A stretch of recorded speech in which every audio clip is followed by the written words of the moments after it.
जी अस्सलाम वालेकुम तैमूर जी साहब। वालेकुम सलाम। क्या हाल चाल है जनाब? वालेकुम सलाम, क्या हाल है? जबरदस्त जबरदस्त। अल्लाह का शुक्र है। अच्छा जी, बाकी हजरात का इंतजार है जरा। अच्छा, अभी ज्वाइन नहीं किया? आप ही आए हैं अभी तक। अच्छा अच्छा, आज मैं पहले आदमी बनना है, लेट हो बिल्कुल गया था। नहीं, आप टाइम पे आए हैं। बाकी कोई भी नहीं आया अभी तक। हाँ।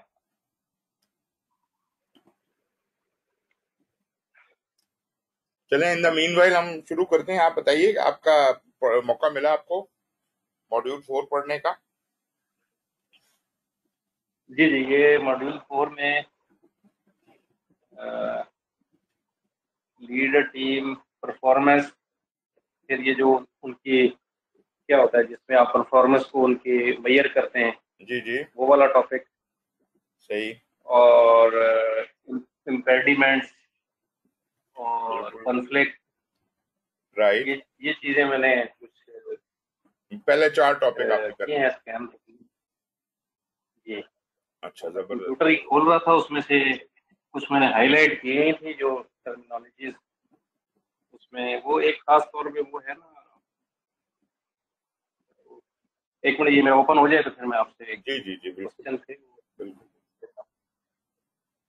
क्योंकि ये थोड़े से खुश्क टॉपिक शुरू हो गए थे इसमें ना। खुश क्या है, ये तो बड़े मजेदार टॉपिक हैं। मतलब आपको पता नहीं, मुझे कुछ कुछ नजर आया। मैथमेटिकल, आपको मैथमेटिकल चीजें ज्यादा अच्छी नहीं लगती नहीं, हैं? Mathematics type. जी जी, वो जो सीधी सीधी होती है ना, अच्छा। या जिसमें हमारा थोड़ा सा, अब जैसे अर्नड वैल्यू वगैरह था, ये तो हाँ, समझ लें कि काफी हद तक वो तो समझ आ हिसाब गई। किताब है ना जी। हाँ। यहाँ पे जरा थोड़ा सा जिसे कहते हैं इमोशनल साइड आ जाती है। ठीक। वो। अच्छा, इसमें ये आप पहले भी बता चुके हैं, जी जी लेकिन रेपिटेशन ही हो जाएगी। एक ये बर्न डाउन चार्ट है, बर्न अप चार्ट है, जी जी।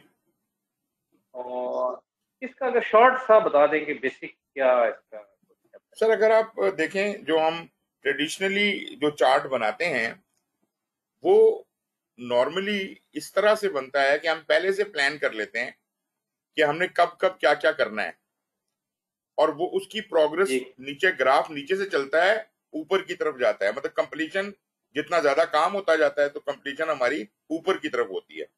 तो हमारा ग्राफ ग्राफ राइज करता है। ठीक। ऐसे ही है ना जी, ग्राफ एक। हमारा राइज करता है। जी बिल्कुल। और राइट करता है। इसका मतलब ये है कि मेरे प्रोग्रेस चार्ट के ऊपर कहीं पर भी अगर आप उंगली रख दें किसी एक तारीख के ऊपर, तो हम ये उससे देख के बता सकते हैं कि कितना काम उस तारीख तक हो चुका होना चाहिए। ठीक है ना? चाहिए। इसी तरह जब मैं प्रोग्रेस ले रहा होता ठीक। हूं, तो मैं किसी भी दिन प्रोजेक्ट में किसी भी ड्यूरेशन में किसी पॉइंट पे हूं, तो मैं ये कह सकता हूं कि अब तक इतने पैसे खर्च हो चुके होने चाहिए थे, या इतना काम हो चुका होना चाहिए था। वो अलग बात है कि ऑन ग्राउंड कितना हुआ है। ठीक है, जो जो ऑन ग्राउंड हुआ होता ठीक। है और जो होना चाहिए था, इन दोनों का दरमियान जो होता है वो वेरिएंस होता है। तो इधर तो हम सिर्फ ये देख रहे हैं कि कितना काम हो गया है। अब जो बर्न डाउन चार्ट है, ये बर्न अप चार्ट होता है। बर्न डाउन चार्ट इसका उल्टा है। ठीक। इसमें हम कहते हैं कि टोटल काम का वजन कितना बाकी है। देखो, स्लाइड स्लाइड चेंज नहीं हो रही, स्लाइड चेंज कर दें। नहीं, चेंज मैंने की नहीं है, स्लाइड एक ही स्लाइड चल रही है। जो बर्न डाउन चार्ट और बर्न अप चार्ट, मैंने कहा जरा नहीं डिफरेंस नहीं, देखें। जुबानी जुबानी चल रहा है सर। ये तैमूर साहब ने पूछा कि ये बर्न अप और अच्छा बर्न डाउन में क्या फर्क है, तो वो हम जुबानी जुबानी बात कर रहे हैं। अच्छा, सही। जी हाँ। वेलकम जी राशिद साहब और अपना हसीब। आज मेरा ख्याल है काशिफ आज फिर नहीं आए। एनीवेज जी, welcome to both of you. Taimur साहब ने सवाल पूछा था कि ये बर्न डाउन और बर्न अप चार्ट में क्या फर्क है। तो मैं ये बता रहा था कि जो हमारा ट्रेडिशनल प्रोग्रेस का चार्ट होता है, वो नीचे से ऊपर की तरफ राइज करता है। प्रोजेक्ट की लाइफ में शुरू में जीरो प्रोग्रेस होती है, फिर आप उसमें बढ़ाते जाते हैं बढ़ाते जाते हैं। अब कितना हो गया, अब कितना हो गया, अब कितना हो गया। ये तो है मॉनिटरिंग एंड कंट्रोल के दौरान प्रोग्रेस कितनी हो गई है। सवाल ये पैदा होता है कि होनी कितनी चाहिए थी, प्लान में क्या था, प्लान के मुताबिक ये कब तक कितना काम हो चुका होना चाहिए था। इसका मतलब है कि प्रोग्रेस तो बाद में आएगी, पहले तो हमें ये पता होना चाहिए कि प्रोग्रेस होनी क्या चाहिए। अगर मुझे वो एक लाइन मैंने ड्रा कर रखी है, प्रोग्रेस होनी क्या चाहिए, तो अब जब मैं प्रोग्रेस नोट करूंगा तो उसके कंपैरिजन में करूंगा। जितना काम उस तारीख तक हो चुका होना चाहिए, अगर मैंने उसे कम किया है तो मुझे पता होगा कि मैंने कम किया है, या मैंने अगर पैसा ज्यादा खर्च किया है तो मुझे पता होगा। जैसे अर्न वैल्यू में आपने देखा था, ये जो चीज है इसको हम बर्न अप चार्ट कहते हैं। मतलब एजाइल की दुनिया में इसी चार्ट को, इसी प्रोग्रेस को, जो कितना काम हो गया है के ऊपर बेस्ड है, that is burn up chart. Agile में एक उल्टा तरीका इस्तेमाल होता है जो कि और ज्यादा इंटरेस्टिंग है, और वो ये है कि कितना काम रह गया है। इसका मतलब ये हुआ कि on the very first day of the project the total work load is balance.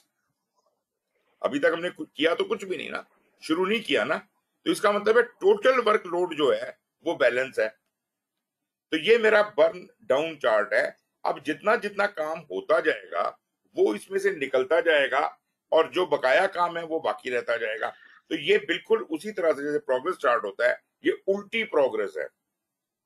बाकी क्या रह गया, बाकी क्या रह गया, बाकी क्या रह गया। तो टोटल वर्कलोड में से जो जो हो जाता है वो बर्न आउट हो जाता है, और जो रह जाता है वो अभी डूएबल है।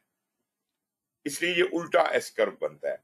आई होप बगैर चार्ट के बात समझ आ गई होगी।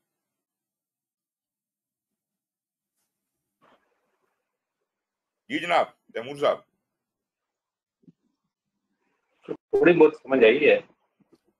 सर अभी भी इसमें जो इसने बुक में दिया हुआ जी जी है, बुक में जो दिया हुआ है, इसने एग्जांपल दी है टास्क टू डू, वो आवर्स में वो उसको बार चार्ट में शो किया हुआ है, और साथ है एक्सेप्टेड पॉइंट्स में, एक्सेप्टेड उसका यूनिट है पॉइंट्स, अगर और आप इस मुझे तरह बार्स हैं जिस अगर आप मुझे स्लाइड नंबर बता दें तो मैं वहां चला जाऊं जो डायरेक्टली।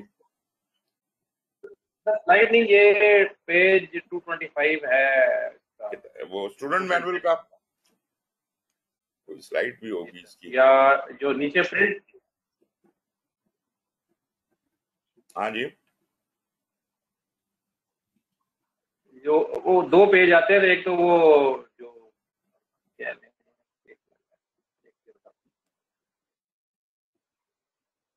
या 215 पेज कह रहे हैं, 215 पेज स्टूडेंट मैनुअल का। अच्छा, एक मिनट मैं देखता हूँ। जी एनीवेज इन द मीनवाइल आप लोग जो बाकी लोग हैं, आप लोगों का क्या ख्याल है कि कोई अप डाउन का मसला हल हुआ कि नहीं हुआ?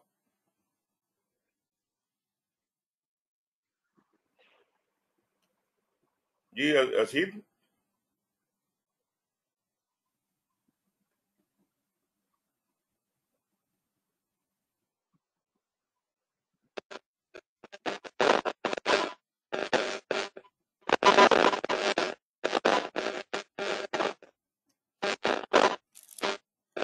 राशिद अब्बास सर साहब जी आपकी क्लियर है, अगर आप तो इसको, जी मैं ये कह रहा हूँ सर ये बात क्लियर है कि अगर आप बैलेंस वर्क के हिसाब से देखेंगे हाँ तो ये बर्न डाउन ही होगा, ये आपसे शुरू होगा और डाउन की तरफ जाएगा। डाउन की तरफ जाएगा और बिल्कुल। अगर आप अभ्यास की तरफ से देखेंगे तो ये आपकी तरफ जाएगा। बस इतना ही बात फर्क तो है, मेरा ख्याल है कि इसमें बर्न अप और बर्न डाउन में यही फर्क है। अब वो आप उसको आवर्स में ले लें, आप उसको क्या कहते हैं वक्त में ले लें, आप उसको किसी भी तरह से ले लें, मगर ये कि बर्न अप के अंदर जीरो से टोटल वर्क की तरफ जाते हैं, और बर्न डाउन में टोटल वर्क से जीरो की तरफ आते हैं।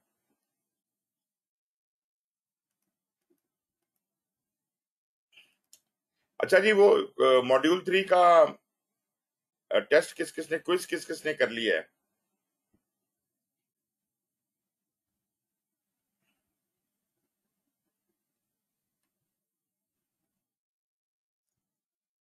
जी राशिद साहब क्विज किया?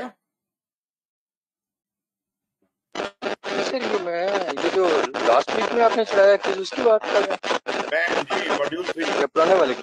मॉड्यूल 3 का पहले वाला तो मैंने कर लिया था, मैंने सही ये देखा नहीं है। नहीं, ये 3 वाला जो है ना, ये मैंने जो क्लास से अगले दिन आपको सेंड किया था, लेकिन आपने शायद नहीं देखा होगा। अच्छा, पिछले वीक में? जी लास्ट क्लास हुई ना हमारी, उससे अगले दिन मैंने आपको ये सेंड हाँ, किया। उससे एक दिन तक। अच्छा, नहीं सर, मैंने नहीं, सॉरी, मैंने नहीं देखा होगा। ये हसीब साहब, आपने कर लिया? नहीं, मैंने अभी तक दूसरा भी नहीं किया, मैं बस जरा थोड़ा। अच्छा, कोई बात नहीं। तैमूर साहब, आपने कर लिया? नहीं सर, अभी नहीं किया। चले, कोई बात नहीं, अगली क्लास तक आप ये कर लीजिए तीनों। सर माइक अपना बंद करिए। शोर बहुत आ रहा है, राशिद साहब, आपकी तरफ से आवाज बहुत आ रही है। शोर बहुत ज्यादा आ रहा है। हाँ, अपना माइक बंद करें, म्यूट करें और बात करते हुए खोलें सिर्फ, तो फिर ठीक रहेगा। This is only the problem with Rashid साहब का जो माइक है ना, उसमें। अच्छा, एनीवेज, मैं एक दो चीजें जो हैं इसमें इंपॉर्टेंट थी वो मैं आपको दिखा देता हूं। आपने सुन तो लिया ही होगा, स्टेक होल्डर एनालिसिस के हवाले से कुछ स्लाइडें मैंने इसमें ऐड की हैं। ये वाली जो स्लाइडें हैं, ये मैंने इसके अंदर ऐड की हैं। इनको एक नजर मार लेते हैं और मैं आपको ये दिखाना चाहता हूं कि किस तरह से आप स्टेक होल्डर्स को एनालाइज कर सकते हैं। स्टेक होल्डर्स को एनालाइज करने के जो मॉडल्स हैं वो मुख्तलिफ हैं। कुछ मॉडल्स 2 डायमेंशनल हैं और कुछ मॉडल्स 3 डायमेंशनल हैं। जो 2 डायमेंशनल मॉडल्स हैं उसके अंदर 2 पैरामीटर्स के अगेंस्ट स्टेक होल्डर्स को एनालाइज किया जाता है। एक मिनट, हाँ जी, मेरा ख्याल है वो कहीं इधर उधर हो गया। किधर है?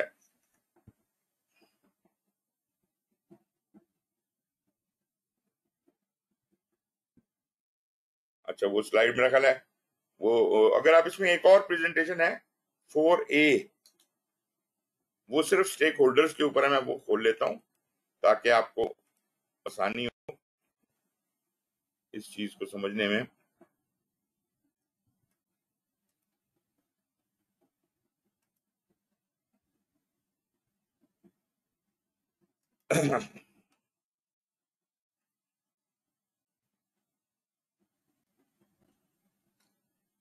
ये भी प्रेजेंटेशन आपके पास मौजूद है, मैं आपके साथ शेयर कर रहा हूं। 1 मिनट में आएगी आपके सामने।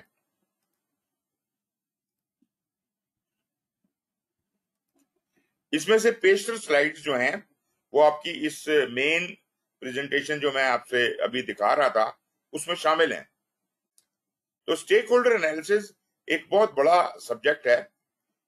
इस प्रेजेंटेशन में जो मैं आपको दिखा रहा हूं इस वक्त, इसमें इसको तफसील के साथ बयान किया गया, लेकिन मैं आपको शॉर्टली लेके चलूंगा। इसमें बताया कि स्टेक होल्डर एनालिसिस क्या होता है, कैसे होता है। तो जो 2 डायमेंशनल मैंने आपको मॉडल बताए उसमें अमूमन हम कोई 2 पैरामीटर्स लेते हैं।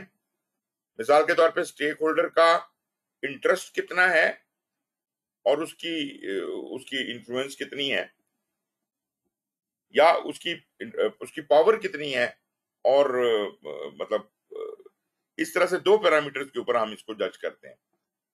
इसमें आप पावर ऑफ इंटरेस्ट के ऊपर कर सकते हैं, इन्फ्लुएंस और इम्पैक्ट के ऊपर कर सकते हैं, पावर और इन्फ्लुएंस पे कर सकते हैं, इंपॉर्टेंस ऑफ और इन्फ्लुएंस पे कर सकते हैं, या और भी कोई तरीका अगर आप निकालना चाहें तो 2 पैरामीटर्स के ऊपर, मतलब 2 डायमेंशनल ग्राफ बनता है, तो हम उसके ऊपर इसको गैस कर सकते हैं। तरीका इसका ये होता है कि जब हम स्टेक होल्डर का एनालिसिस करते हैं तो हम उसको एक 2 डायमेंशनल मैप बना लेते हैं, ग्राफ बना लेते हैं, जिसके अंदर एक्स एक्सिस के ऊपर हमारा एक पैरामीटर चल रहा है और वाई एक्सिस पे एक चल रहा है। फॉर एग्जाम्पल, वाई एक्सिस पे पावर चल रही है 0 टू मैक्सिमम, और वाई एक्सिस एक्स एक्सिस पे इंटरेस्ट चल रहा है और वाई एक्सिस पे पावर चल रही है। अब इट कुड बी चेंजेबल, मतलब power and impact, influence and impact भी हो सकता है, इन्फ्लुएंस एंड इंटरेस्ट भी हो सकता है, मतलब जो भी कोई दो पैरामीटर्स होंगे। लेकिन मैं पावर ऑफ इंटरेस्ट की बात करता हूं पहले। पावर ऑफ इंटरेस्ट को अगर मैं सामने रखूं, ये आपको स्लाइडें नजर तो आ रही है ना?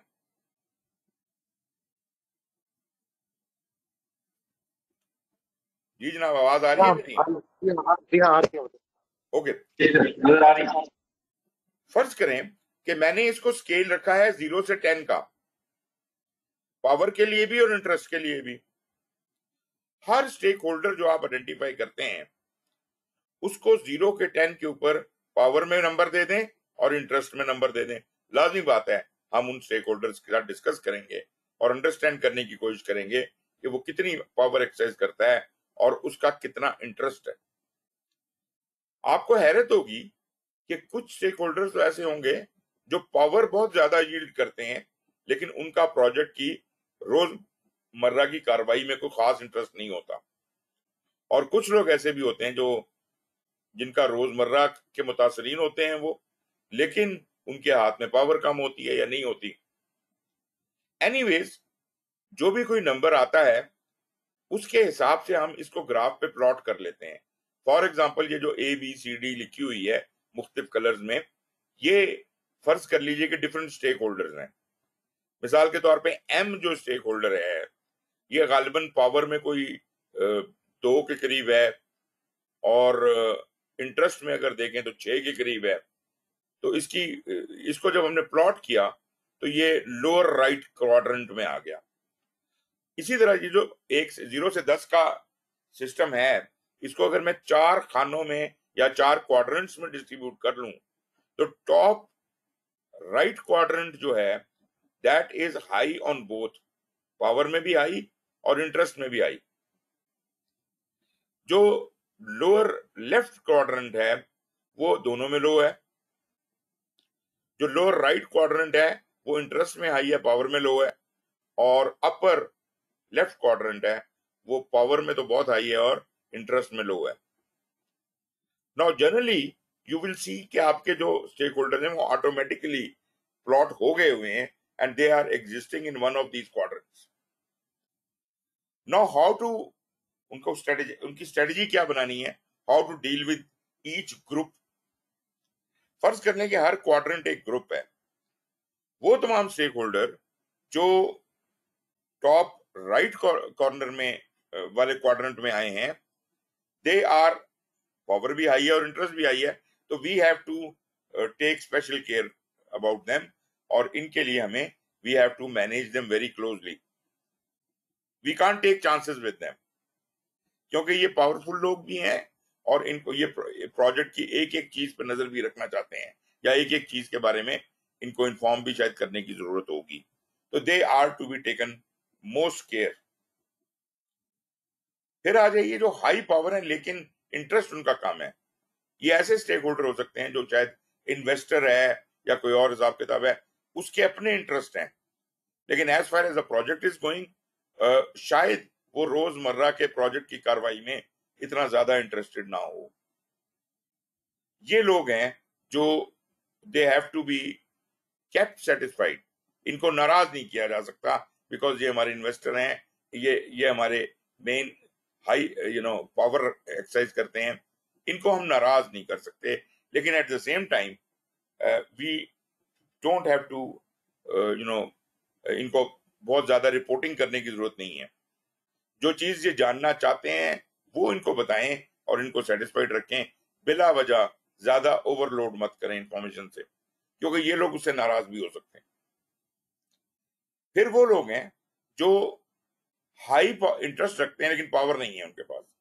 ये आम तौर पे जो मुतासरीन होते हैं या जो आम आवाम होती है, जो अल्टीमेट क्लाइंट है या अल्टीमेट यूजर है, ये लोग शायद उस प्रोजेक्ट के फैसलों में तो कोई बहुत ज्यादा से नहीं रखते, लेकिन they are the ultimate users of the product. Therefore इनको अंधेरे में नहीं रखा जा सकता। You have to keep them inform. मतलब उनको आप मतलब एज सच उनके हर हुक्म को आप नहीं मानेंगे, मगर आपने उनको थ्रू मीडिया, थ्रू एडवर्टाइजमेंट या through some some other manner you have to keep them informed कि हो क्या रहा है।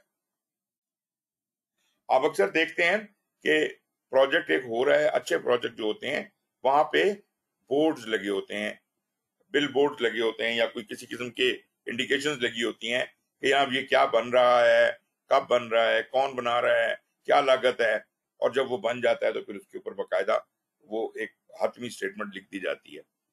ये होना चाहिए। This is a very good way of keeping the general public informed about what is happening in their area. फिर ऐसे लोग हैं जिनका ना तो पावर है ना इंटरेस्ट है, इन लोगों पे नजर रखने की जरूरत होती है। इनके लिए इनका कोई ओवरहेड इतना ज्यादा नहीं होता, लेकिन जरा नजर रखनी है कि कहीं इसकी कोई डिमांड ना हो। कीप एन आई, मॉनिटर करें इनको, सिर्फ इनके साथ कोई ज्यादा एक्शन नहीं है।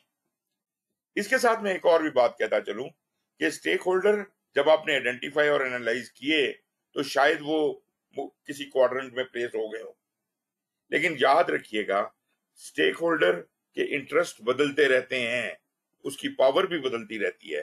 तो ऐसा मुमकिन है कि जो स्टेक होल्डर पहले हाई पावर लो इंटरेस्ट में था वो हाई पावर हाई इंटरेस्ट में चला जाए, या जो मतलब एक स्टेक होल्डर बहुत हाई इंटरेस्ट वाला था उसका इंटरेस्ट खत्म हो जाए, बिल्कुल ही खत्म हो जाए, पावर भी खत्म हो जाए। ऐसा हो सकता है कि stake holders mid of the project गायब हो जाए एक स्टेक होल्डर, या मिड ऑफ द प्रोजेक्ट एक नया स्टेक होल्डर जन्म भी ले सकता है। तो मतलब यह है कि स्टेक होल्डर ऐड और सब्ट्रैक्ट भी होते रहेंगे और वो अपनी जगह भी बदलते रहेंगे।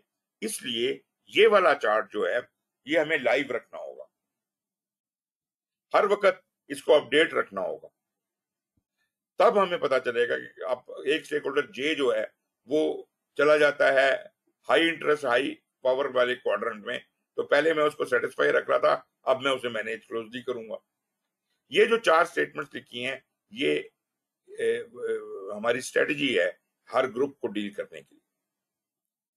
2 डायमेंशन वाला मॉडल तो फिर आसान है, और भले आप उसको पावर इंटरेस्ट के हवाले से देखें या इन्फ्लुएंस और इम्पैक्ट के हवाले से देखें, एक ही तरीका कार है। तो ये पावर इन्फ्लुएंस, पावर और इंपॉर्टेंस है, और दूसरी तरफ इन्फ्लुएंस है। एक पावर इन्फ्लुएंस है, एक इंपॉर्टेंस इन्फ्लुएंस है। इस तरह से कोई भी 2 पैरामीटर्स हो सकते हैं। इसके बाद एक और मॉडल है, ये यूं समझ लीजिए कि जहां 2 से ज्यादा पैरामीटर्स हों वहां पे हमें सेलियंस मॉडल पे जाना पड़ता है, और सेलियंस मॉडल हैंडल करता है 3 डायमेंशंस को।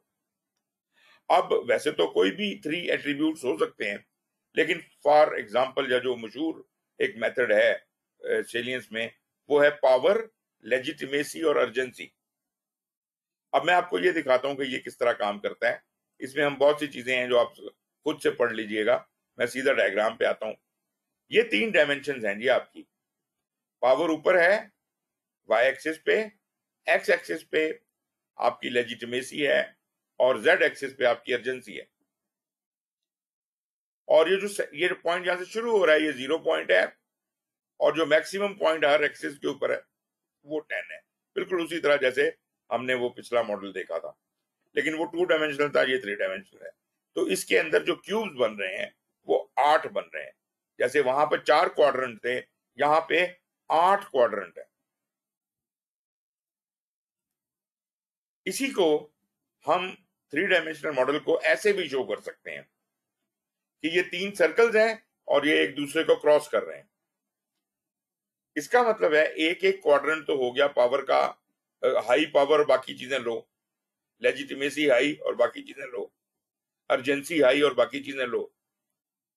एक क्वाड्रेंट्स वो हो जाएंगे जो 2 के इंटरसेक्शन से बन रहे हैं, मतलब power and legitimacy high but urgency low, या लेजिटिमेसी और अर्जेंसी हाई और पावर लो, या power and urgency high and legitimacy low. तो ये 3 और 3 6 हो गए, और एक सेंटर है जिसमें सब कुछ आई है, जहां सब ओवरलैप कर रहे हैं। यहां पावर लेजिटिमेसी और अर्जेंसी तीनों हाई है। ये हो गए 7, और 8वां जिसमें सब लो हैं। और वो ये कहता है कि जो जिसमें सब लो हैं, एक आदमी, एक स्टेक होल्डर है जिसके पास ना पावर है, ना अर्जेंसी है, ना लेजिटिमेसी है, तो वो नॉन स्टेक होल्डर है, वो स्टेक होल्डर है ही नहीं। क्लासिकली स्पीकिंग कि जो बिल्कुल नीचे वाला क्यूब है जो 0 से शुरू हो रहा है वो स्टेक होल्डर नहीं है।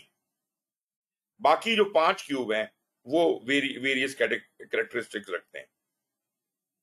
अच्छा जी, ये जो अभी आपने देखे हैं, जैसे आपको यहां पे दिखाया गया है, ये आप देखिए कि कुछ यहां पे उसने डेफिनेटिव स्टेक होल्डर्स हैं, एक्सपेक्टेंट स्टेक होल्डर्स हैं, लेटेंट स्टेक होल्डर्स हैं और non stake holder.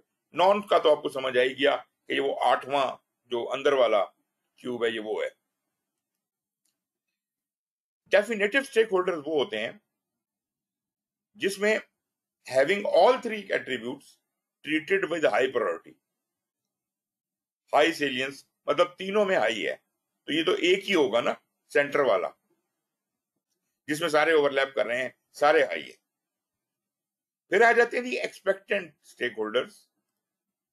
Stake holders having 2 of the 3 attributes, मतलब 2 में हाई है, 1 में लो है, ये एक्सपेक्टेंट स्टेक होल्डर कहलाते हैं। और जो एक एक वाले हैं उनको हम लेटेंट कहते हैं।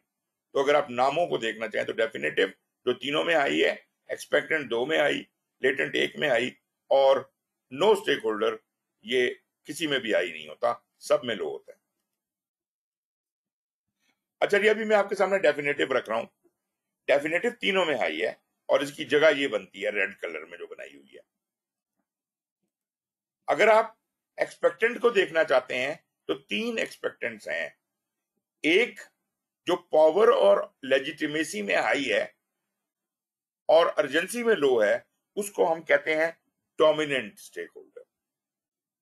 पावर और लेजिटिमेसी में हाई है और अर्जेंसी नहीं है तो वो डोमिनेट कर रहा है। पावर जो हाई है, लेजिटिमेसी भी है उसके पास।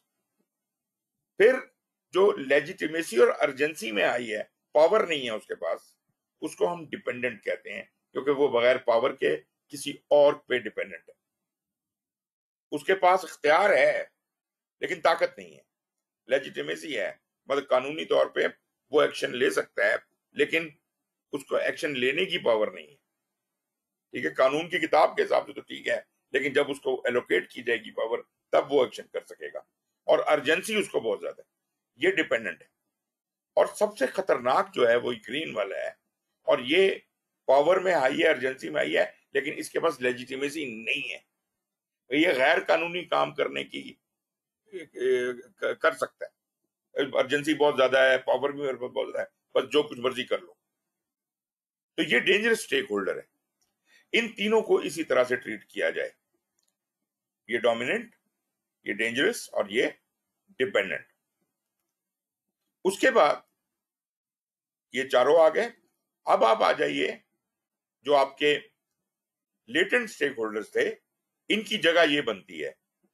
ये मतलब ये है कि नीचे वाला क्यूब जो बिल्कुल 8वां क्यूब था, नीचे वाला अंदर वाला, वो नहीं दिखाया जा रहा।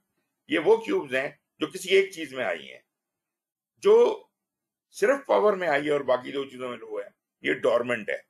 ताकत इसके पास है लेकिन ये सोया हुआ शेर है। ना इसके पास अभी अभी कोई लेजिटिमेसी है, ना इसे कोई अर्जेंसी है, ये सोया हुआ है।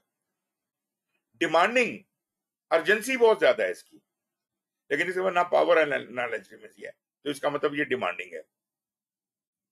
जिसके पास लेजिटिमेसी बहुत ज्यादा है, ना पावर है ना अर्जेंसी है, वो डिस्क्रिशनरी है। तो अब आपको लेटेंट के 3 नाम पता चल गए, एक्सपेक्टेंट के 3 नाम पता चल गए, और जो ओवरऑल है वो डेफिनेटिव है, और जो सबसे नीचे वाला बॉक्स है वो जो है ये पीछे ये वाला, इस डायग्राम में आपको नजर आएगा, वो ग्रे रंग का जो बॉक्स है सबसे नीचे वाला, this is no stake holder, इसको हम नॉन स्टेक होल्डर कहते हैं। एक तो ये तरीका है और ये बड़ा मशहूर मेथड है, सेलियंस मेथड, और 3 डायमेंशन में अच्छा मॉडल है ये। इसके बाद इसको एक और तरह से भी मैंने आपको पहले दिखाया कि 3 डायमेंशन में शो कर सकते हैं। फिर ओवरलैप 3 सर्कल्स के ओवरलैप के तौर पे शो कर सकते हैं। एक तीसरा भी तरीका है इसी को शो करने का, उसको हम कहते हैं बबल चार्ट। इसमें हम क्या करते हैं कि वही जो हमने ट्रेडिशनल बॉक्स बनाया था, जैसे हमने पावर और उसका इंटरेस्ट का बनाया था, उसी तरह का हम पावर और लेजिटिमेसी का बना लेते हैं। जो तीसरा एक्सिस था वो हम जेड एक्सिस पे बनाते हैं, लेकिन जेड एक्सिस दिखाते नहीं है, मतलब वो ऊपर की तरफ उभरा हुआ नहीं है, लेकिन आप यूं समझ लीजिए कि बबल का साइज जेड एक्सिस को शो कर रहा है। जितना वो ऊपर होगा जेड एक्सिस में उतना बड़ा होगा। तो ये एक यूं समझ लीजिए कि ऊपर से देख रहे हैं और जो ज्यादा बड़ी चीजें नजर आ रही हैं, ज्यादा बड़े बबल नजर आ रहे हैं, वो उनकी वैल्यू ज्यादा है। इसमें जब मैं प्लॉट करूंगा तो ये जो बड़े बड़े बबल आपको नजर आ रहे हैं, ये वो 4 बबल हैं। डेफिनेटिव जो सब में हाई है, डिपेंडेंट जो अपना अर्जेंसी और लेजिटिमेसी में हाई है, फिर डेंजरस जो पावर और अर्जेंसी में हाई है, और डिमांडिंग जो एक चीज में हाई है, सिर्फ अर्जेंसी में हाई। ठीक है जी। तो ये इस तरह से भी शो हो सकता है। वन लास्ट थिंग, अच्छा इसको किस तरह इंटरप्रेट किया जा सकता है? अब ये इसकी स्ट्रेटेजी है, आपने कैसे बनानी है। वो कहता है जी जो तीनों में हाई है वो डेफिनेटिव है, और ये हमारे लिए सबसे ज्यादा इंपॉर्टेंट है। इसी तरह जो डोमिनेटिंग है वो भी तकरीबन उतना ही इंपॉर्टेंट है, जरा कम, लेकिन डोमिनेटिंग जो पावर और लेजिटिमेसी में हाई है लेकिन अर्जेंसी में लो है, ये डोमिनेटिंग है, ये भी हमारे लिए काफी इंपॉर्टेंट है। इन दोनों को फोकस्ड अटेंशन देने की जरूरत है, इनकी क्लोज मैनेजमेंट करनी है, इनको सेटिस्फाइड रखना है और इनको इन्फॉर्म रखना है। ये है जी हमारी स्ट्रेटेजी इनको एंगेज करने की। जो अर्जेंसी और पावर में हाई है और लेजिटिमेसी में लो, ये डेंजरस है और ये न्यूसेंस क्रिएट करेगा, ये पोटेंशियली हार्मफुल हो सकता है। इसलिए इसके लिए हमारी जो एंगेजमेंट स्ट्रेटेजी है, इसको कॉशियसली मैनेज किया जाए और इसको जस्ट सेटिस्फाइड रखा जाए, मतलब इसको सुलाए रखो। नशा आवर गोलियां देते रहें और इसको सुलाए रखें, क्योंकि अगर ये जाग गया तो ये बहुत खतरनाक। डिपेंडेंट जो कि लेजिटिमेसी और अर्जेंसी में हाई है, ये प्रोन टू रीअलाइनमेंट है। तो मतलब ये है कि वो एजाइल वाला काम के जी बदलते वक्त के साथ ही अपनी रिक्वायरमेंट चेंज कर सकते हैं, तो हम उनको विल कीप देम इन्फॉर्म। फिर जो लेटेंट में जो हाई अर्जेंसी वाला है वो डिमांडिंग है और वो इमीडिएट एक्शन मांगता है, अननेसेसरी इंपॉर्टेंस सीकर है और हर वक्त उसकी बात कोई सुने, तो इसको जरा थोड़ा एहतियात से हैंडल करने की जरूरत है। जो लेजिटिमेसी में हाई है वो बहुत डिस्क्रिशनल है, ये एक अच्छा स्टेक होल्डर कहलाया जा सकता है, क्योंकि ये आपके बिजनेस में इंटरफियर नहीं करता, बिला वजह तंग नहीं करता। ठीक है, बस समझ लीजिए कि उसको एक बात से परवाह है कि जो कुछ होना है कानूनी तौर पे हो, गैर कानूनी कोई काम ना हो। तो ये इसको मैक्रो लेवल पे आप रिपोर्टिंग करें, रेगुलर स्टेटस रिपोर्ट दें, ज्यादा डिटेल रिपोर्टिंग देने की जरूरत नहीं है, जो वजह से उसको ये यकीन होता रहे कि सब कुछ कानून के मुताबिक हो रहा है, असूलों के मुताबिक हो रहा है, वो खुश रहेगा। जो stake holder high power demand कर रहा है और लेजिटिमेसी और अर्जेंसी उसकी लो है, ये डोरमेंट है, मैंने कहा सोया हुआ शेर है। इसकी ना तो कोई जरूरियात है, ना ही आपको तंग करता है, ये सबसे अच्छा है इन दैट पर्सपेक्टिव। इस पे सिर्फ नजर रखने की जरूरत है, कहीं ये शेर जाग ना जाए। और जो लो है सब चीजों में, वो तो वैसे ही लो है, उसके ऊपर तो कोई एक्शन की इमीडिएट कोई जरूरत है ही नहीं। ये एक डायमेंशन हो गई जी इसकी। मैं एक एक एक एक तरीका 3 डायमेंशन का। एक और तरीका मैंने देखा था, मैंने कहा वो भी आपको दिखा दूं। वो ये है जी, ये भी बड़ा इंटरेस्टिंग है। उसने कहा पावर, इंटरेस्ट और एटीट्यूड का बनाओ 3 डायमेंशंस, और इसमें उसने कहा कि वही जैसे उसके लेवल रखे हुए थे, उसने कहा जी जो तीनों में लो है वो इज जस्ट एक्विंटेंस, मतलब नॉन स्टेक होल्डर ही हो गया ना। जो पावर और इंटरेस्ट में हाई है वो सेवियर है, जो खाली पावर में हाई है वो स्लीपिंग जाइंट है, जो खाली इंटरेस्ट में हाई है वो फ्रेंड है, जो खाली एटीट्यूड में हाई है, ये एटीट्यूड नखरा, वो ट्रिप वायर है, जो एटीट्यूड और इंटरेस्ट में हाई है वो इरिटेंट है, और जो पावर और एटीट्यूड ये दोनों का कॉम्बिनेशन बहुत किलिंग है, ये टाइम बॉम्ब है, और जो तीनों में हाई है वो सैबोटोयर है। तो यहां पे आप इसको देख सकते हैं। और अगर आप ये देखना चाहें कि ये एटीट्यूड क्या नेगेटिव पॉजिटिव कौन सा होगा, तो आप देखिए जो सैबोटोयर है उसमें नेगेटिव एटीट्यूड है, मतलब तबाही, पावर और इंटरेस्ट हाई हो और एटीट्यूड नेगेटिव हो तो खतरनाक हो जाता है, सैबोटोयर हो जाता है। टाइम बॉम्ब में पावर हाई है, इंटरेस्ट कम है और एटीट्यूड बड़ा है, नेगेटिव है, तो इसका मतलब है टाइम बॉम्ब। तो इस तरीके के साथ आप ये देख सकते हैं कि ये भी एक बड़ा अच्छा मैकेनिज्म है। खैर एनीवेज, तो ये जो मैंने एक डिस्कशन पकड़ी, इसमें मैंने आपको स्टेक होल्डर के एनालिसिस के सारे तरीके से बता दिए। इनको आप पढ़ेंगे जब इसमें से तो आपको और ज्यादा समझ आएगी चीज। जी जनाब, इसके हवाले से कुछ सवाल जवाब?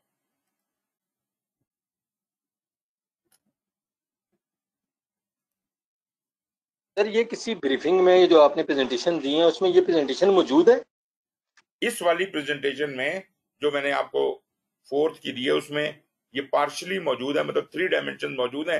2 डायमेंशनल तो उसने वैसे ही डिस्कस किया हुआ है ना। नहीं, लेकिन ये लेक्चर के अंदर मौजूद है ना सर, एज अ प्रेजेंटेशन जो आपने दिए हैं हमें, उनमें भी कहीं है ये? सर ये दिया हुआ है ना, देखिए मैं आपको भी दिखा रहा हूँ। जी सर। एक मिनट।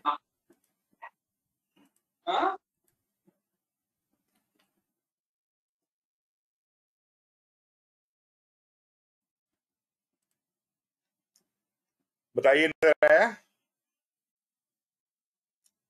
ये मैंने जहां जहां जरूरत थी इंसर्ट कर दी है ये सारी स्लाइडें। ये लीड अ टीम के अंदर जो आपने पढ़ा होगा, तो ये पावर, लेजिटिमेसी और अर्जेंसी वाला मैंने यहाँ पे दिखाया हुआ है, ये चीज यहाँ पे दिखाई हुई है। नजर आ रहा है?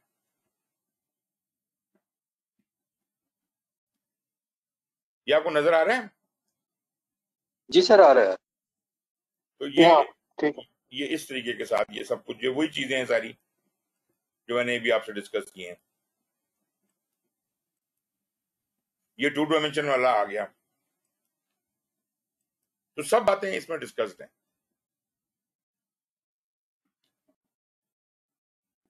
जी जनाब, और कुछ?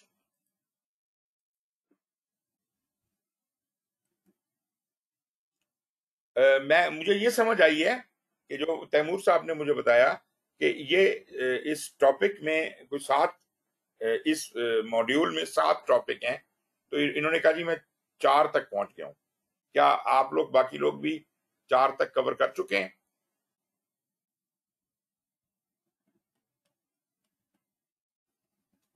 जी जनाब।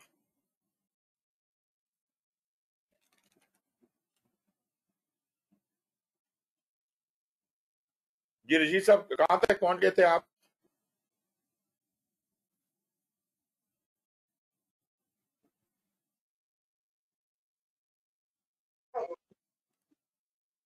जी सर। ये आपने कहां तक पढ़ लिया था? चौथा सर ये तो मॉड्यूल? मैंने देख लिया है, ये आपकी उस मॉड्यूल में ये जो स्टेक होल्डर वगैरह, तो ये तो हमने पिछले दफा पढ़ लिया था मेरे ख्याल है सर नहीं सारा। नहीं, वो तो था लेकिन उसकी एनालिसिस वगैरह यहाँ पे आया है। जी सर। ये जो है ना, keeping the team on track, अगर आपने ये सुना हो या देखा हो, इसमें लीड अ टीम है, सपोर्ट टीम परफॉर्मेंस, जिसमें वो ये जो आपकी परफॉर्मेंस रिव्यूज कैसे करने हैं, address and remove impediments, conflict, manage conflict, collaborate with stake holder, mentor relevant stake holder, apply emotional intelligence to promote team performance. ये है सारी कहानी। वैसे तो ये 3 घंटे का सेशन है टोटल, बड़े आराम से आप इसे कवर कर सकते हैं, लेकिन अगर नहीं भी हुआ तो अगली दफा के लिए हम छोड़ देते हैं और अगली दफा इसे क्लोज करेंगे और आप अपने क्वेश्चन लेके आए। अभी तक तो कोई क्वेश्चन नहीं है जी।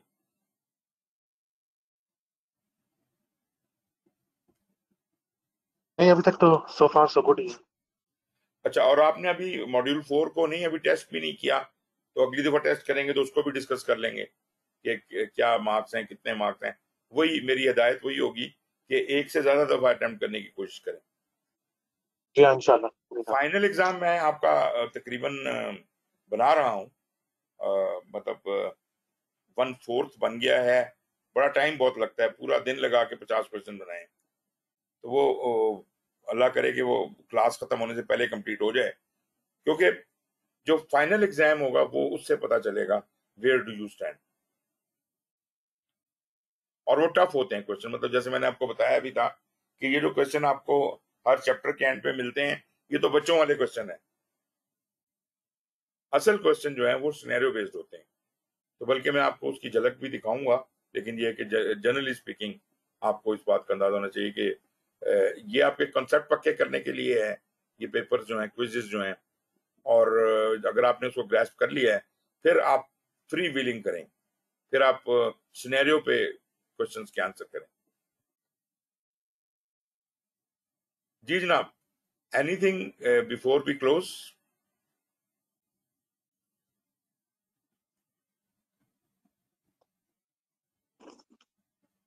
तो ये आज आपने पढ़ाया है, जी जी। ये रिटर्न फॉर्म में कहाँ पे है? स्टूडेंट मैनुअल में मेरे ख्याल इतनी तफसील से नहीं।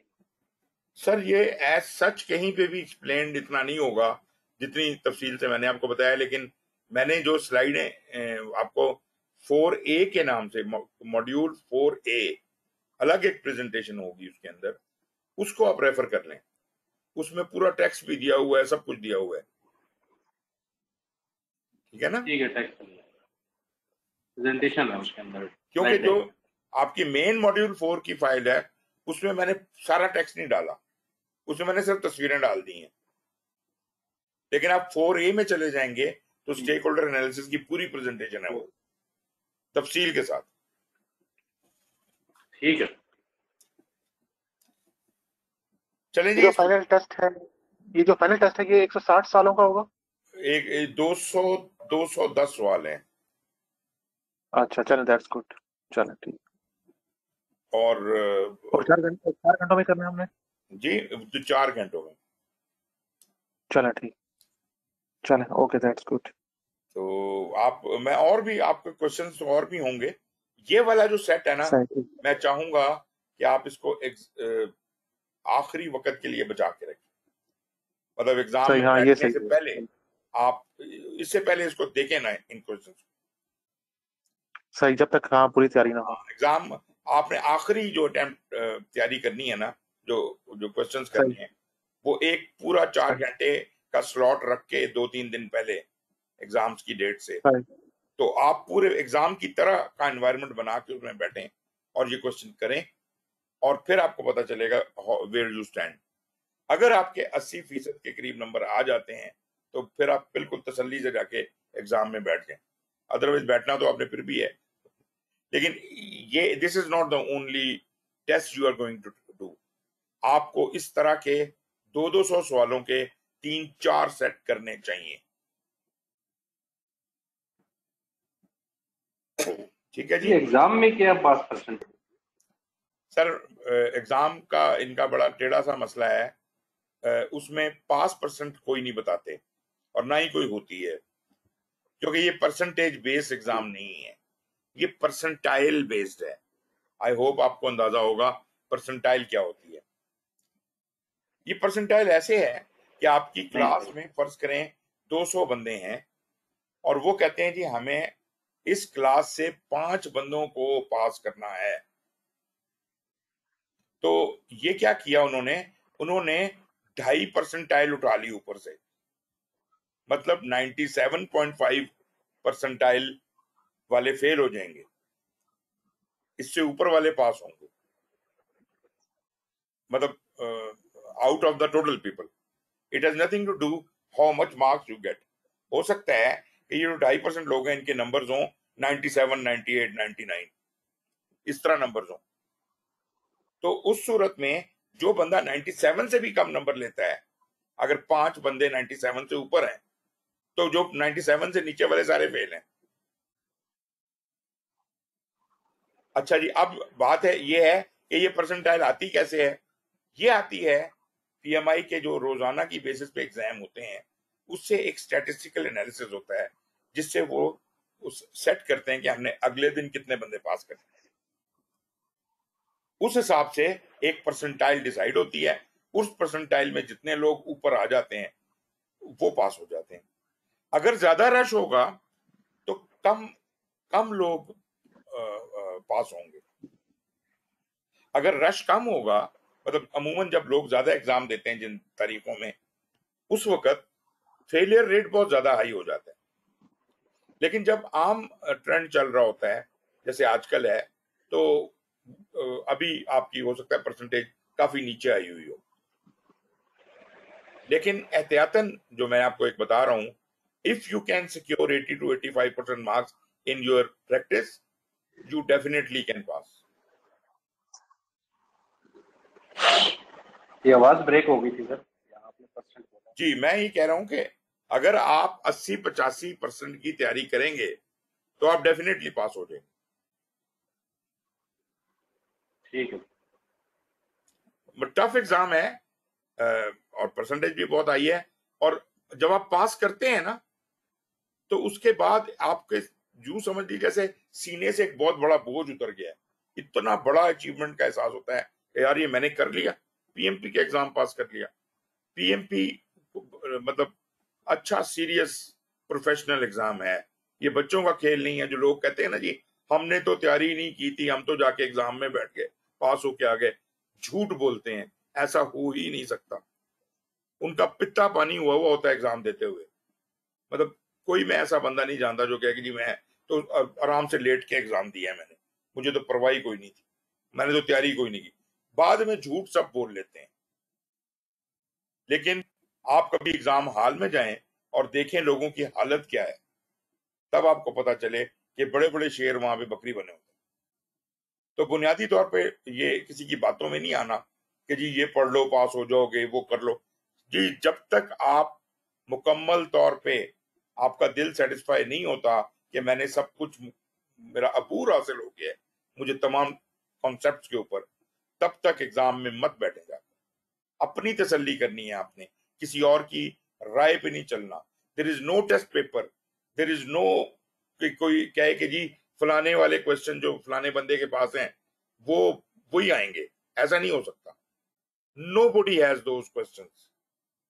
हाँ, लोगों ने खुद से बनाए हुए, अच्छे भी हो सकते हैं, बुरे भी हो सकते हैं, मिलते जुलते भी हो सकते हैं, लेकिन वो क्वेश्चन नहीं है जो एग्जाम में आने। I hope you understand my point.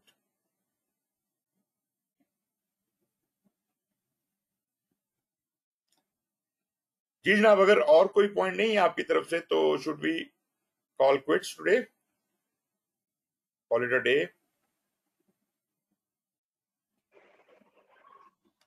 Ji sir, ठीक है sir, thank you very much sir. Most welcome जी, टेक केयर एंड खुदा हाफिज, take care. Thank you. Will meet on what next Wednesday. चलिए बहुत शुक्रिया जनाब। ओके, ओके, अल्लाह खुदा हाफिज। हाफिज, खुदा हाफिज।